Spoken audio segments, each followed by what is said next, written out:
Hello friends, welcome back to this session of angle tension member design.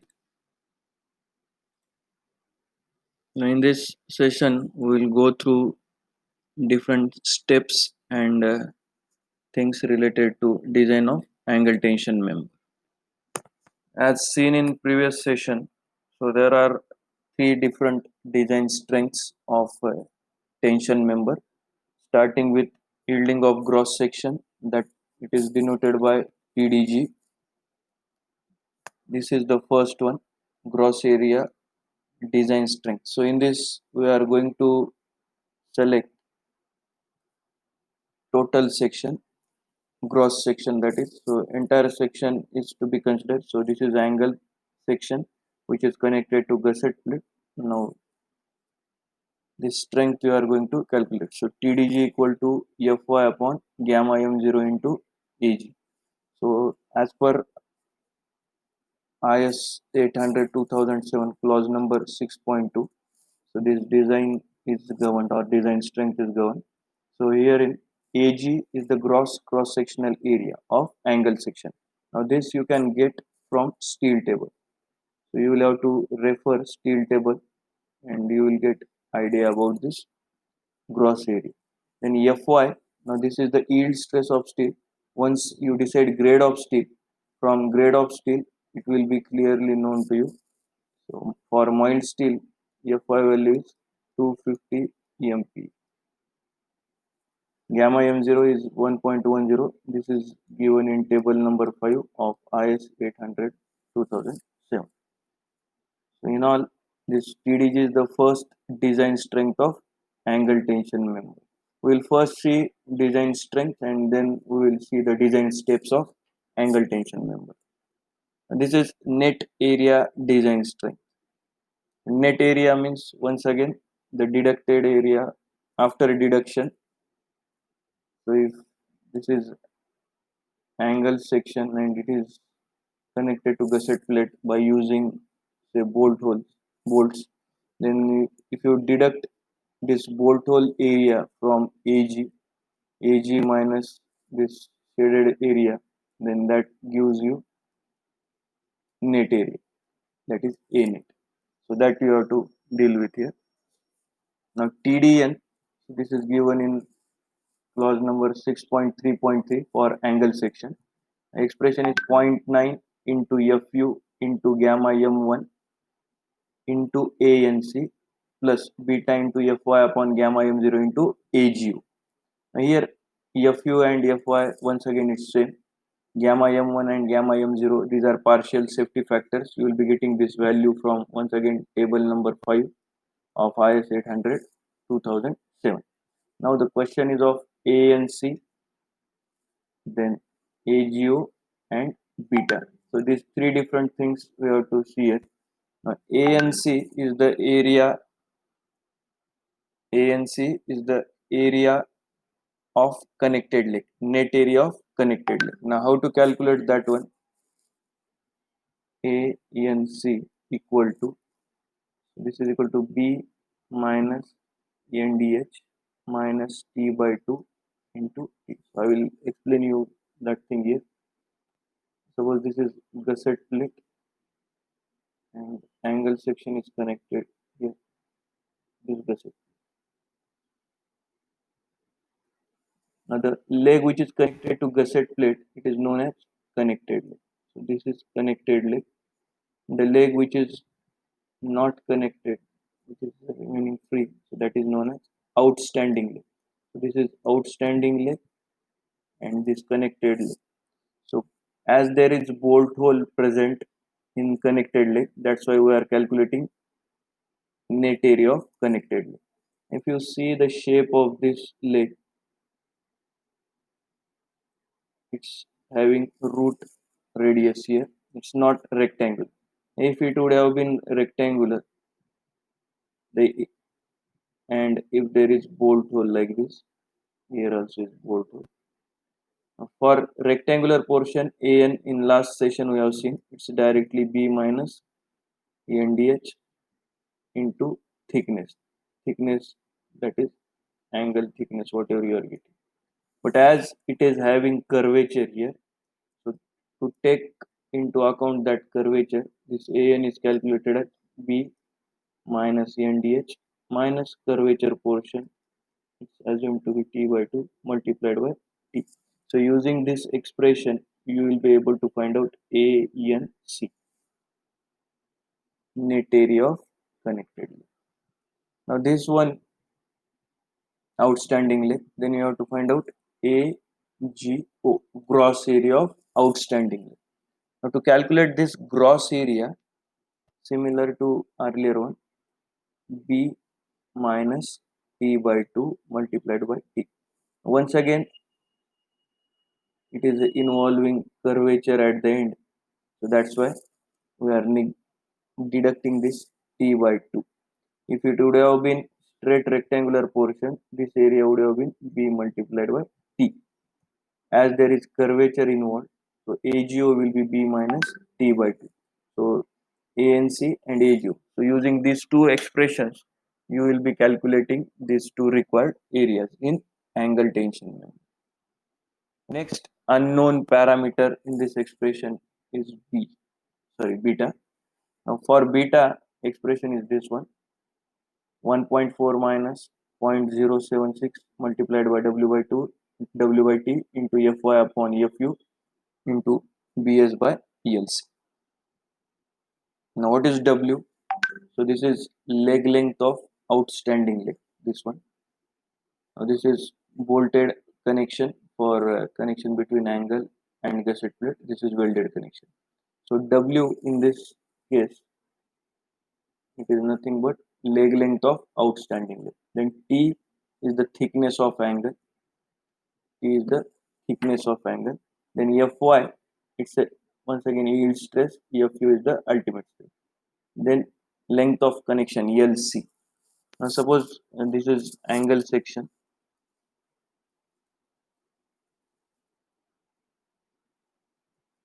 And it is connected to gusset using number of bolts. Now length of connection is the distance between center to center distance between two extreme bolts present. Length of connection and length of joint one at the same. So center to center distance between first and last bolt. Center to center distance between first bolt and last bolt is nothing but length of connection. Suppose there are n number of bolts. If you are using n number of bolts, then the pitch present in that will be n minus 1. So n minus 1 pitches will be present in that connection. If n is the number of bolts, n minus 1 pitches will be present. N minus 1 multiplied by p, this is nothing but length of connection. So this is how you can get the value of length of connection or length of joint. Then BS, last parameter. Now, BS is known as shear lag width. BS is known as shear lag width. Now expression for that is W plus W1 minus T. Now usually the connected leg is shown vertical. I will just draw that. So this is connected leg. Now this particular value is nothing but W1. Same thing shown here. So this is W1. So distance between center of bolt hole to the edge of that or heel of angle portion. So that is what W1. So BS equal to, BS is given by W plus W1 minus T. So this is how you can calculate BS value. So BS value, once you calculate, then you can put all those values in this beta expression. Then beta equal to whatever you are getting. It has upper and lower limits.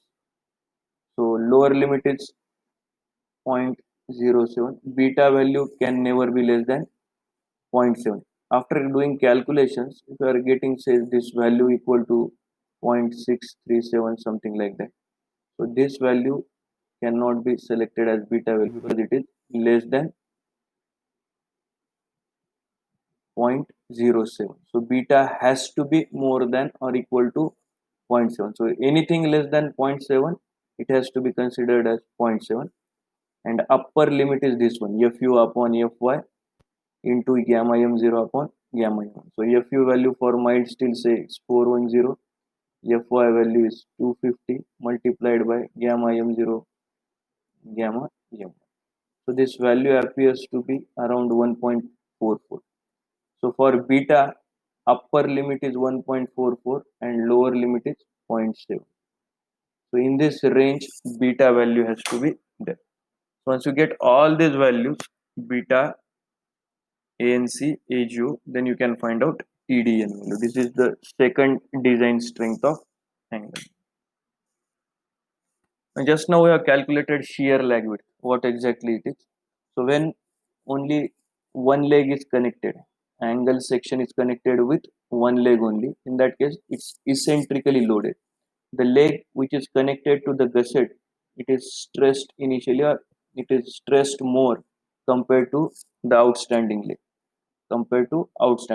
so that's why, so there is always less efficiency of load transfer because of this unsymmetrical load transfer. So as it only, so if you see in the vicinity of this connection, this part will be stressed more near the connection compared to this outstanding leg portion. So that's why in this case there is lag. Lag means what? Delay or difference. So there is always lag between this connected leg and outstanding leg. That's why this shear lag effect is to be considered. Now due to the shear lag effect, there is strength reduction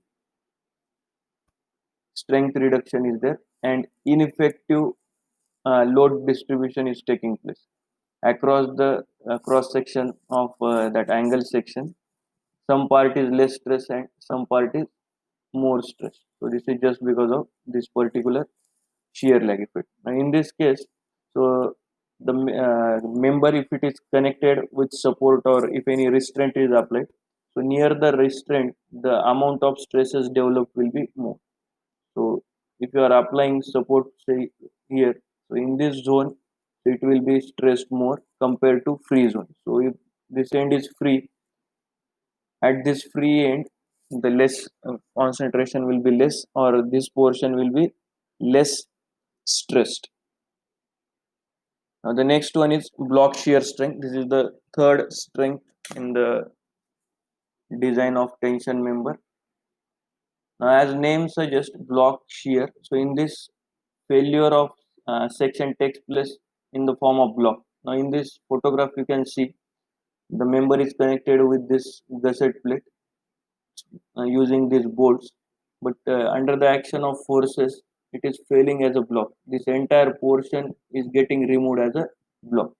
Now this particular failure is predominantly taking place because of shear action and tension action. It is a combination or combined effect of shear and tension. Due to combined effect, so you can see the shear is taking place along bolt line in the direction of load.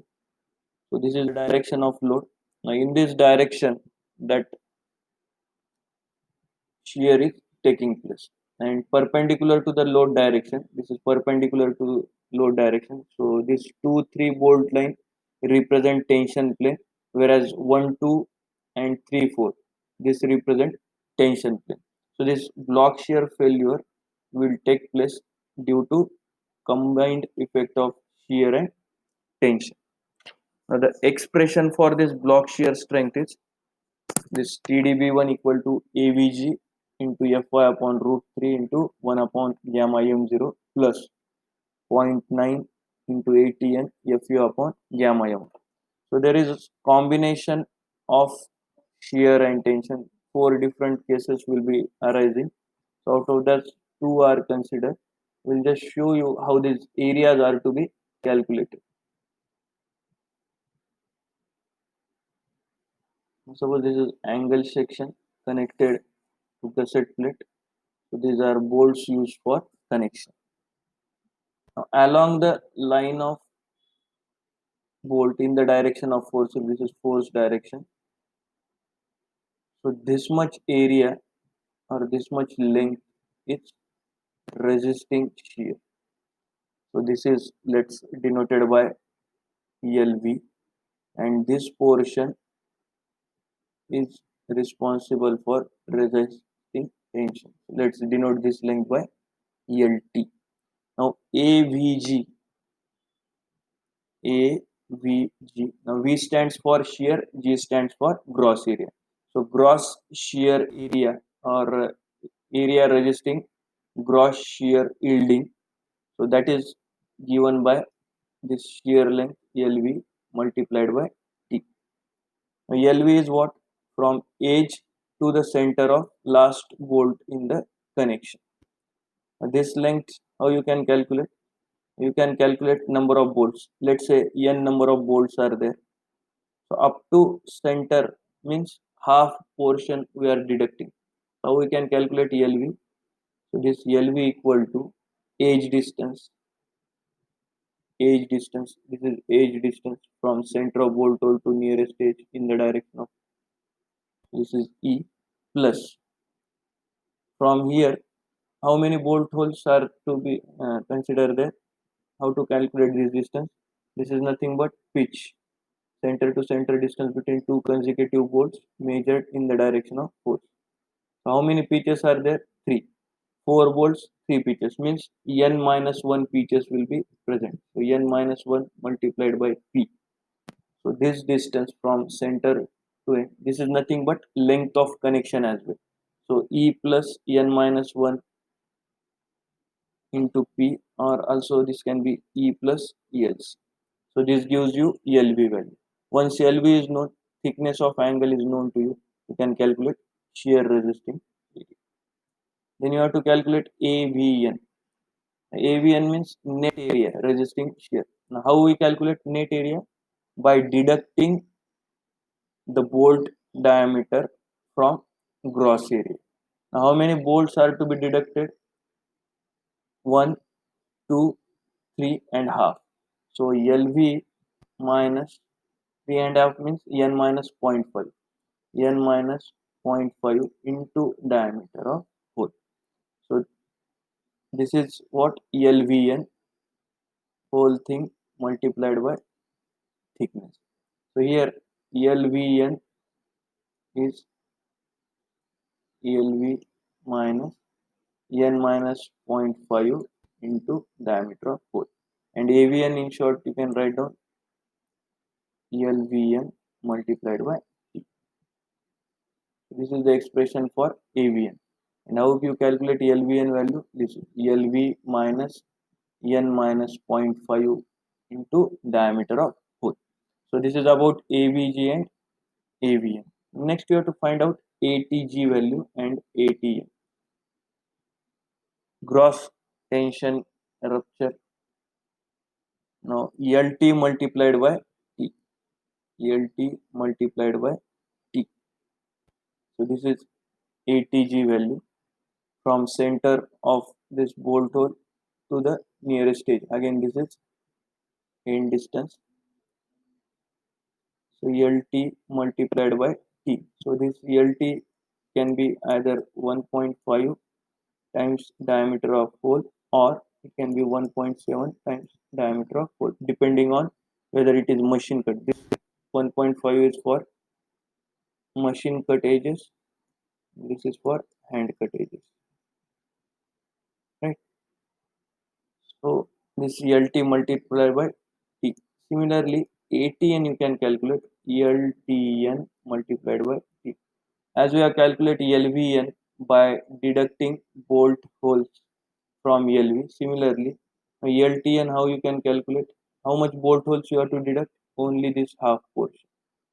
Only this much you have to deduct. So LT minus 0.5 diameter of hole. This gives you LTN value. So this is how these 4 areas you have to calculate: AVG, AVN, ATG and ATN. Once you calculate, you will be in a position to find out TDB1 and TDB2. Now out of these two, whichever is least, that will be taken further as a block shear strength, that is TDB. Now out of these three, so first one is design strength due to yielding, which is given in clause number 6.2. Then second strength is given in clause number 6.3, which is design strength due to rupture of critical section. And third one is design strength due to block shear. So TDG, TDN, and TDB. So out of these three, whichever is least, that will be design strength of tension member, TD. And this value should be greater than ultimate load or factored load acting on that member. Then your design will be safe. So these are the three checks to the strength which are to be given to satisfy the design requirement. Now we will see now different steps in the design of tension member, starting with factored design force P. So you will be given axial load P or working load. So to convert it into ultimate load, you will have to use partial safety factor for load, which is equal to 1.5 multiplied by P. So this gives you ultimate load. Once you calculate ultimate load, next step is required area of section. So how much area of section is required, that you can calculate from gross yielding criteria, TDG equal to AG into Fy upon gamma m0. Here this TDG will be replaced by PU, and from this expression we will be calculating AG required.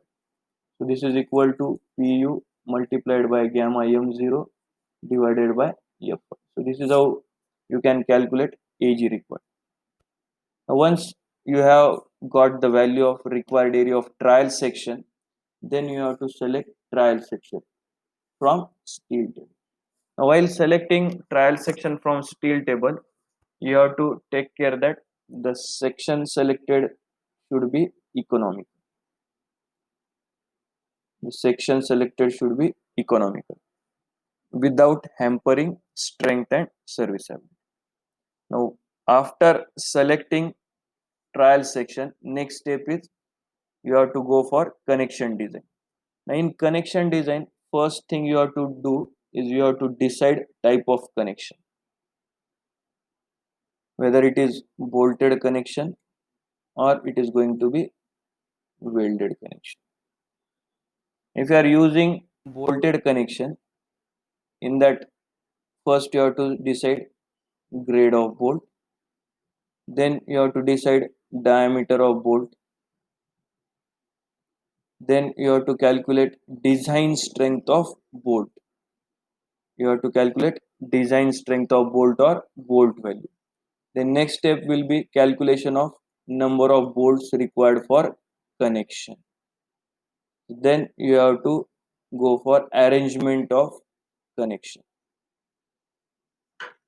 And lastly, you have to draw a detailed sketch of this connection. You have to draw detailed sketch of this connection. If you are referring welded connection, or if you are going for welded connection, in that again you will have to select minimum and maximum size of weld. Minimum maximum size of weld you have to decide. Then you have to select particular size of weld in this range. Then you have to calculate strength of weld. Then you can calculate EL effective value for that, and then finally again you will have to plot a sketch for that.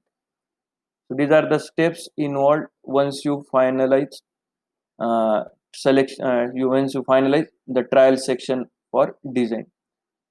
After deciding whether you are going for bolted or welded connection, then you have to complete design of connection. Once you finalize design of connection, then you have to find out design strength of tension member. Now once again you will have to calculate three strengths: TDG, TDN, then TDB1 TDB2. Out of these four, whichever is least, that has to be TD. And finally, you have to assure that this TD is greater than P. If somehow TD appears to be less than PU, then you will have to revise the design. You will have to revise the design. Means you will have to select different trial section and go for repeating further steps. Right? So this is how you have to proceed for design of tension member, starting with calculation of ultimate load, then area required, then selection of trial section from steel table. Next step is connection design, then check for strength. After checking for strength, you have to assure that the design strength of the member is greater than ultimate load to be registered that by that particular member. If not, you will have to revise the section. I hope you understand the things what we have discussed in this session. For this session, we will stop here. In next session, we will go for numerical based on this design of tension member, or we will directly design the tension member. Till then, enjoy the learning. Thank you.